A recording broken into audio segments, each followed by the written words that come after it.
ground balls, running. He's going to do more of the same today. So you guys will see him out there. He's feeling good, which is nice.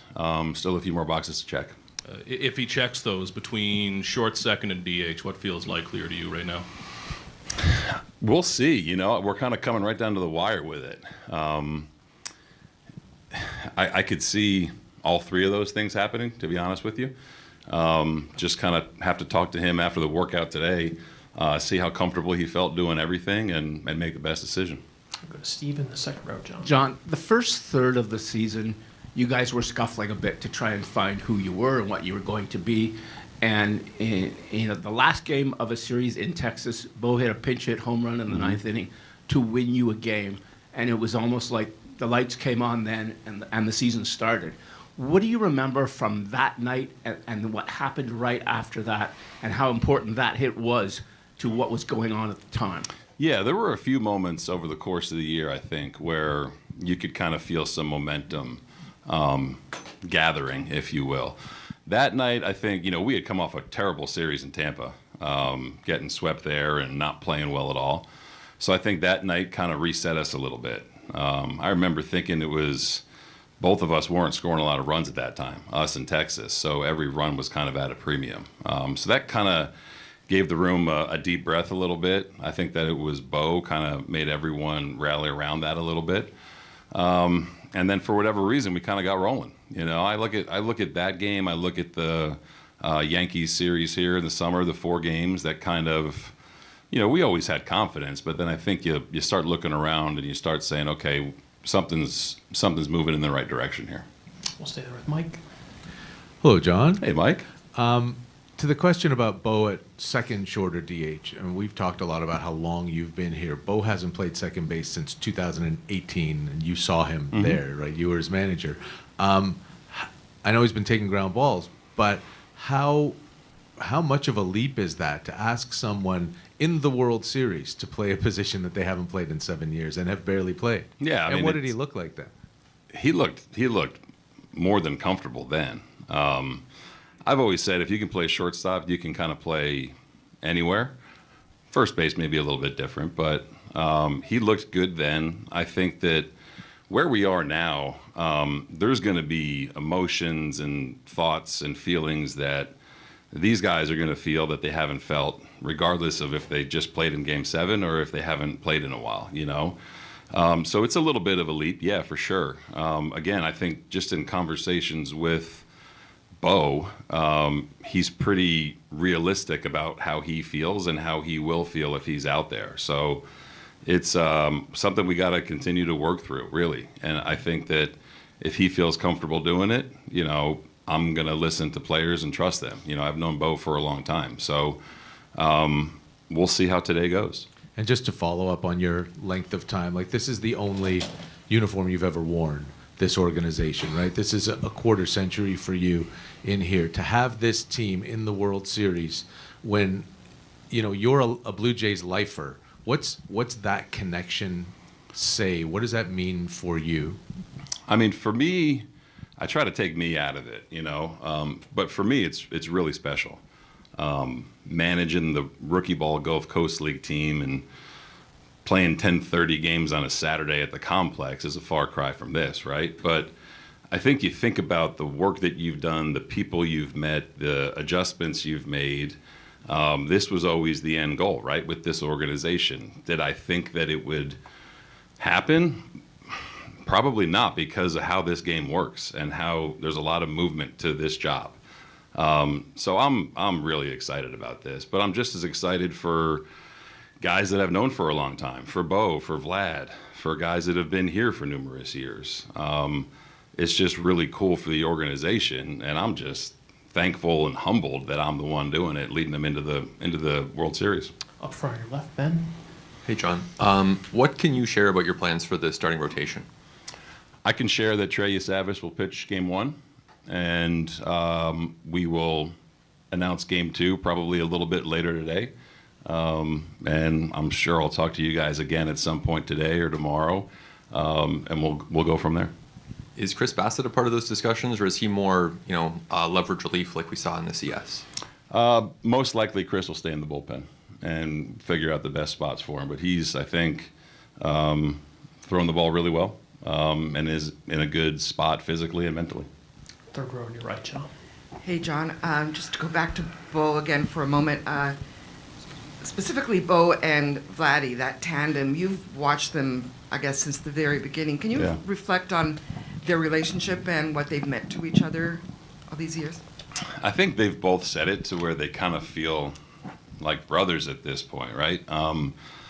I remember getting them in A-ball in Dunedin and doing a big photo shoot with Baseball America, and they had this back-to-back picture, and we made fun of them for it, and here they are. I think that they bounce ideas off of one another. They know each other really well. They know what their swing should look like. They know what their attitudes should look like.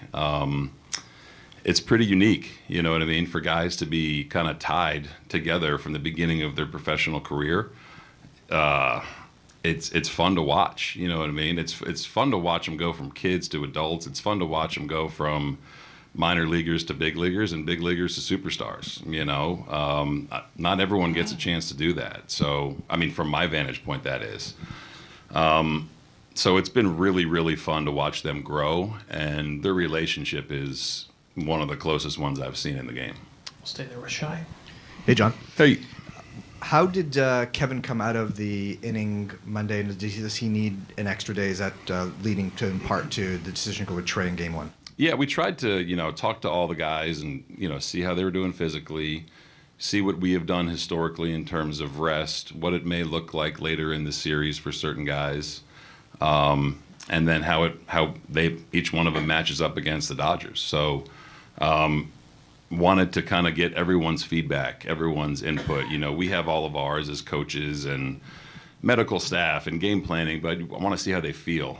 So I think just in talking to all those guys, it made sense to hold Kev off for a day. Again, still kind of working through when that will be, whether it's 2 or 3, but think that it kind of was the best possible outcome for everyone in terms of matchups and rest.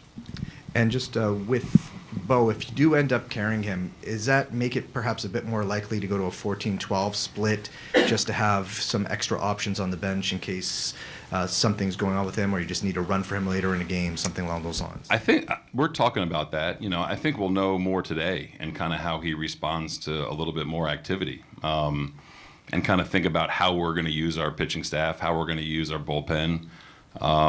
So those are conversations we're still having, whether it's 13-13 or 14-12. 6 rows back on your left, Tyler, and then Mitch. John, how does Don Mattingly help you do your job, and what has he contributed to the team these last couple of years? Man, I could sit here and talk about Donnie forever. When I first hired him, I think it was more so wanting someone who's been through the game more than me next to me. And we've developed a really cool back and forth over the years. Last year, him being more involved with the offensive side, he's done almost everything here. But what he provides me, him, DeMarlo, and Pete are kind of my inner circle of guys that I talk to about strategy, conversations with players. But what Donnie has done, kind of along with DeMarlo, is the communication to the players has been elite in terms of how we're going to try to use them, what they should and shouldn't be ready for, and then just bouncing ideas off of him for my own sake. Talking to him before Game 7 and getting his take on what that's going to feel like. Again, Donnie was my favorite player growing up. I think everyone kind of knows that. So to have him here in his first World Series with me is unbelievably special. But he's done so many things behind the scenes to help get the staff prepared and to really help the players get prepared for how we're rolling out our lineup. We'll stay back there with Mitch. John, we asked you about pitching to Judge and the DS than Cal Raleigh last series. How different is Shohei from them, and how do your lefty relievers kind of mesh in the puzzle of Shohei? Yeah, I think they'll all kind of be part of the puzzle. Elite talent, obviously. I think you have to be very mindful of when the top of the order is coming around, right? We've talked at length about how to treat it. We've talked at length about when to do this. and you got to read the situation. You know what I mean? I mean, they have a great team. They have 3 Hall of Famers at the top of their lineup. So you got to pick your poison a little bit, but you also have to understand that I think you look at Game 4 of the NLCS, I think we're talking about a totally different kind of animal here that can do things on the field that not many people can do, with all the respect in the world for Aaron Judge and Cal Raleigh. So we'll be mindful. I do know that, and we'll try to give him as many different looks as we can. Third row right in the middle. Hey, Schneid. Hey. This is your 3rd semi-extended layoff of the playoffs. How different or similar do you treat this to the previous 2 in between rounds? This one's similar to the last one. You know, first one after the division, you know, obviously a little bit different with some simulated games and crowd noise.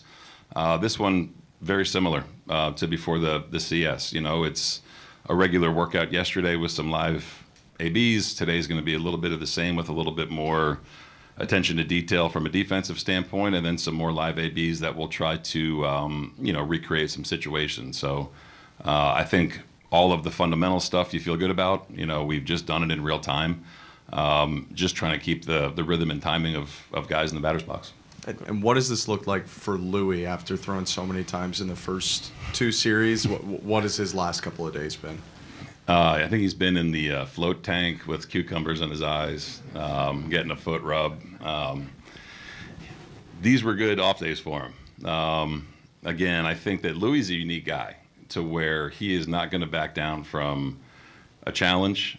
He knows how we're going to be asking him to be used again. What he did, you know, so far, 10 out of 11 games being in, is remarkable. So these off days have been good for him. He hasn't gotten off the mound, I can tell you that. So he'll be ready to go tomorrow. Go to Rob in the 5th row on your left. Hey, John, I think you'd agree that not much has phased this team throughout the season. Tomorrow night, the lights will be brighter than they've ever been. Yeah. How does that translate? We'll see. You know, I think there's a lot of firsts for a lot of these guys, myself included, staff included, you know. So I want them to enjoy it. You know, again, I think that players are going to feel certain things that they haven't felt before, right? Once you get that initial kind of shock and awe off you, I think that this team is really good about focusing on what they need to do. So we'll see. You know, again, I'm going to take a few seconds to enjoy it. I'm sure they will. And then when you get into compete mode, hopefully it slows down a little bit. But it is going to be a pretty electric atmosphere here tomorrow. A few last ones, Ron, in the 2nd row on your left. With Bo, is it just a question of how you're using him, or do you still have a question of whether you'll activate him? I think a little bit of both, you know, and Bo's been so open and realistic about how we've been playing and how, if he is active, how he's going to be a part of it, you know, not trying to come in and do anything that we're not capable of, right? So looking at him first, in particular, his health, how he's feeling, how we can predict he'll perform, and then from there, how that affects other people, you know, and how we're trying to roll out the roster on a given night. So those are both things that we're still working through. Neither one is a slam dunk. I can say that we're close on probably one way or another, but just need to kind of see how today goes. And looking across the field at Ohtani, how close do you think 2 years ago you guys were in your mind to possibly having him in a white uniform tomorrow? You never know. You know, I think when we met with him, you felt good about it, you know, and you felt good about the feedback he was giving about our organization and opportunity here. But you never really know what a player's feeling in free agency, and there's a lot of things that have to line up for them personally too. So you can't really think about what if. You know, you think about the 26 that we have. He's a great player. I'll say it again. I hope he brought his hat, the Blue Jay hat that he took from us in our meeting. I hope he brought it back finally. But and the jacket for decoy. You know, it's like, give us our stuff back already. But he's a great player. You know what I mean? But that aside, I think that we have a great team and just an unbelievable cast of characters and players. And I think things worked out the way they're meant to work out. A few last ones right there in front. Speaking of your cast of characters, you've had George, you've had Max, Sir Anthony, you've been to the World Series before, but I want you to talk about some of the guys that maybe we're looking at trying to just get on this roster period, and Nathan Lucas, maybe Ernie Clement and Miles Straw. Talk about those guys. The glue guys, again, I think that's what forms a good team. It's talent and it's players, but it's people, and I think that we've done such a phenomenal job of creating a culture where people are just welcome, whether it's guys coming up from the minor leagues, guys we acquire via trade. It's been really, really fun to watch it unfold. So it's kind of what we've grasped onto, kind of the standard we've set, not just the type of player we want, but the type of people we want in here too. And those guys all fit the mold. They all got valuable experience last year in a down year to make this year a little bit easier. And as we've continued to go, there's different things that are new for everyone, and they've done a phenomenal job of leaning on veteran guys. So it's really cool for them to get the recognition they deserve. The Ernies, the Miles, the Nates, Barger, these guys that are just baseball players, and they're getting rewarded for it. Do two last ones. Ken, standing on your left. John, how capable is Springer of playing the outfield at this point? Very, I think if needed, again, Georgie's, the old man, we joke about it, 36, everyone's tired, everyone's feeling it. Everyone's at the point where whatever I'm going to ask of them, they're going to be ready to go. Again, I don't want to take people out of their comfort zone too much. And you're trying to piece the puzzle together, the best way you can for everyone to feel comfortable. But just in talking to Georgie the last couple days, and even yesterday during the workout, if he needs to go to the outfield, he'll be ready to do that. Finish up in the fifth row, straight back. Hi, John. Hey. Some of the pundits south of the border have called this a David versus Goliath Sure. fight. How do you see it? Two best teams left standing. Again, built differently, have different strengths, and man, there's a reason we're here and there's a reason they're there. I think the one thing we cannot do is look over there and say that is Goliath. That is a beatable baseball team that has its flaws and that has its really, really good strengths. How we expose each of them will determine who wins the series. And I got all the confidence in the world in my guys. I'll say it till the day I die with this group. I'll put this group of 26 up against anybody. And they're looking forward to taking on what is on paper the best team in baseball that is playing really well right now. And I don't think they'd have it any other way. John, thanks so much. Appreciate it. Thank you, guys. Appreciate it. Sorry we couldn't get to everybody. Blue Jays players are available down the hall, and we'll be back in here at 2:45 for Trey Savage.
Right up front on your left, Trey. Hey Trey, congratulations on getting game one. How did you get that? Like, how did John Schneider deliver that news, and what was your reaction? He pretty much called me into his office, said they have faith in me to run me out there in the first game, and I was fired up. Got up, hugged him, hugged Pete. I was very excited. Are your parents and your brother, I think, is in college, I think you said before, are they going to make it up for game one? Yeah. Parents and brothers are driving up tomorrow from Pennsylvania, so they'll be here. Awesome. Third row on your left, Trey. Hey Trey, another high pressure start for you. So I was just curious, are you just naturally good under pressure, or is this a skill you learned along the way and really drilled down on? I mean, I've been able to go through this and handle it as diligently as possible. With this being my rookie season and having these high pressure games, I try to treat it as if it's not as high pressure as it is mentally, but I know it's there. So I think I've just developed it over time. 6 rows straight ahead, David. Hey Trey, how much of a role has Alejandro Kirk had on you as you've navigated these last couple weeks? He's a great guy to talk with. He's a leader behind the plate and in the clubhouse and in the dugout. So everywhere he's at, he's a leader, and being able to have him to my disposal is huge. Go to Ron in the second row on your left, Trey. When did John tell you this? Yesterday, today? It was yesterday. Yesterday. In his office or in the clubhouse? Or? In his office. Okay. And your arm slot, a lot of people just talk about it. Did you always have that even back to high school and Little League, or how did that develop? As far as I can remember, I never pushed it up as high as it is, so it just came naturally.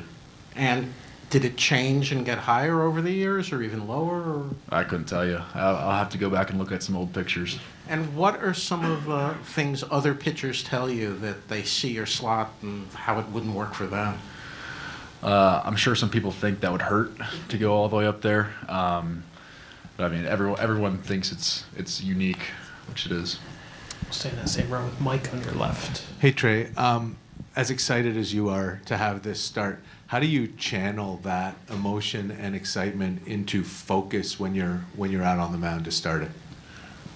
Just knowing that I have to go out there and do my job, do everything that I can to put this team in a situation to win, and then allow the bullpen to take over and finish out the job for me. And how much do you carry with you as someone, you've said this before, you met every single person in this organization this year, to be able to represent all those people at all the levels of the minor leagues in the World Series? It's really special. Got guys from Dunedin to Vancouver, New Hampshire, Buffalo, that are in my texting me, congratulating me.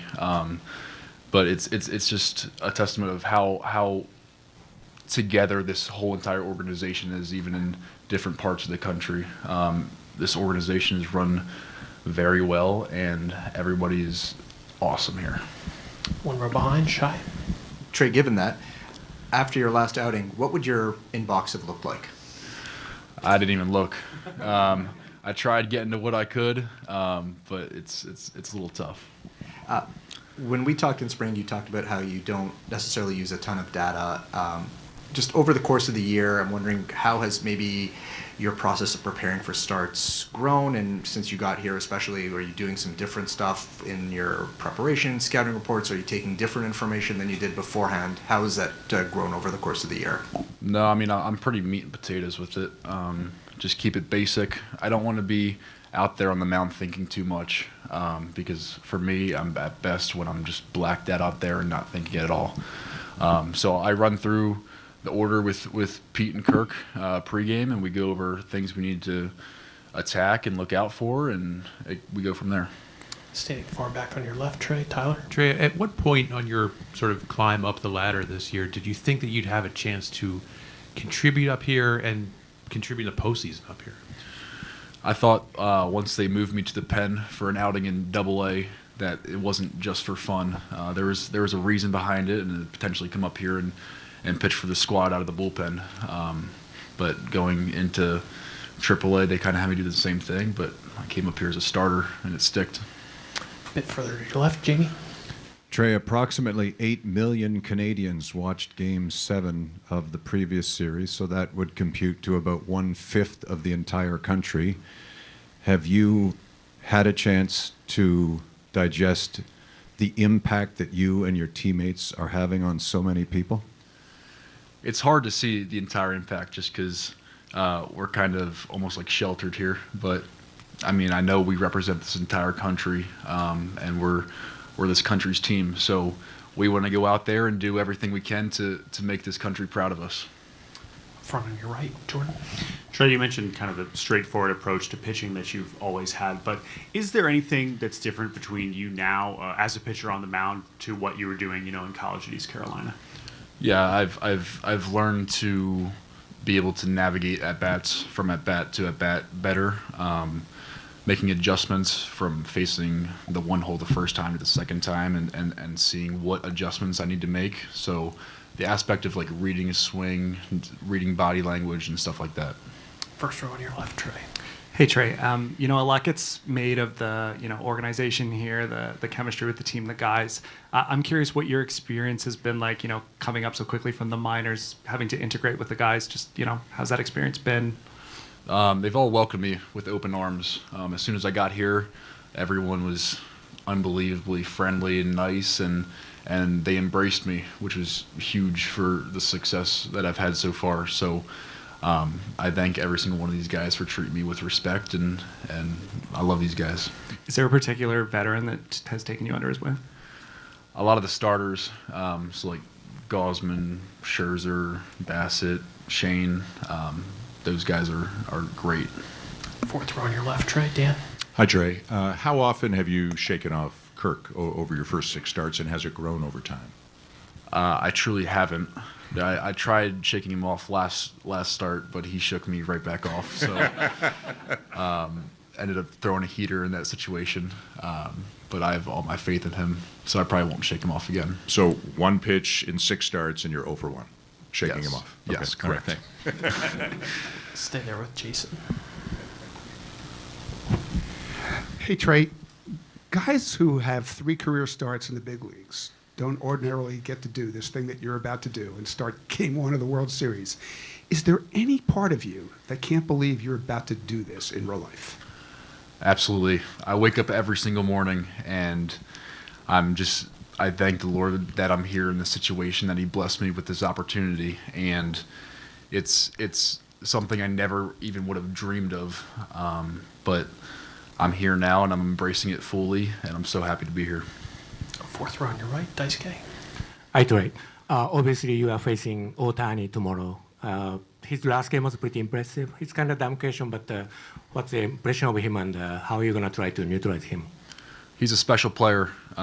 He can do damage on both sides of the baseball, but it doesn't take away the fact that we're in this situation too for a reason. So just going out there and being ourselves, and if there's adjustments that we need to make to try to neutralize him, we'll make those adjustments. Second row on your left, Trey. Mike. Hey, Trey, speaking of Ohtani, I guess he's going to be the first one who steps in against you in this first game. You say you black out. Do you ever allow yourself to have that, holy crap, this is what's happening moment at all, whether it's on the field or in the dugout or on the way in? Yeah, it's usually when I'm running out to the mound to warm up for the first inning. That's when I'm like, look around, soak it all in, and then it's time for work. Do you feel like, I mean, you don't carry yourself like a typical 22-year-old, it feels like, and facing this and all these bright lights and everything. Do you feel like you have to be a lot more grown up than like your 22-year-old buddies back home? I don't know if I have to, but I just am. This is just who I am, and I don't know, parents raised me this way. And just quick, what happened on that pitch that you tried to shake off? What happened with that fastball? I don't want to talk about it. Go to the third row on your left, Arash, and then we'll go to Ron. Trey, can you take us through the moment where you found out the news? Like when you left the clubhouse, when you left the office, like who was the first phone call you made? Did you sleep well last night? I mean, how has this time been for you? Got back to my hotel room. First call was to my girlfriend. Had to get a flight in line for her to come up here and see it. Second call was to my parents, and they were coming up here anyways, so just had to let them know and solidify that. But sleep last night was not easy. Mine was just racing, and I don't know. I found a way to get some Z's, but it was a little tough. Second row, left center aisle, Ron. How many apartments and houses have you had this year? And where is your stuff? Is it all over the place? How has it gotten to follow you? You should see my truck right now. It looks like a mobile home. But many different stops, and now I'm changing hotel rooms every time we leave and come back. So I've had to consolidate and only bring necessities in my suitcase with me. What kind of truck? Toyota Tundra. Go across the aisle in the second row up front, or so I thought. Brother Jordan. No. I thought the gentleman had one. Who's next? Anybody? All right, Trey. Thank you so much. Appreciate it. Great.